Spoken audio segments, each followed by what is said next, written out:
நான் தான் வெற்றி அடைந்தேன். இதோ பழம் எனக்குத்தான் கிடைத்தது. தாயே, என்ன இது?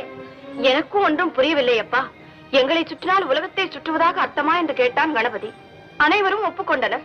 சுற்றி வந்து பழத்தை பெற்றுக் கொண்டான். நல்ல நாடகம். பெரியவர்களாக சேர்ந்து நடத்திய நாடகம் அல்லவா?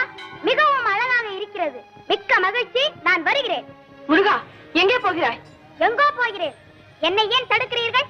அம்மட்டும் இந்த சிறு பழ விஷயத்திலே உங்கள் குணத்தை காட்டியதற்கு நன்றி. வருகிறேன். குமரா, நெல். பதட்டத்தில் தவறான முடிவுக்கு போகாதே. தாய் சொல்லை கேள். கேட்க மாட்டேன். தலைப்பிள்ளை தான் செல்ல பிள்ளை, இளைய பிள்ளை எடுப்பார் கைப்பிள்ளை என்று காண்பித்த உங்களுடன் இனி ஒரு கணமும் இருக்க மாட்டேன். எங்களை விட்டு எங்கே போகிறாய்? எனக்கென்று ஒரு உலகம், என் நாடு, என் மக்கள் என்று ஏற்படுத்திக் கொண்டு தனிமையில் இருக்க போகிறேன். முடிந்தால்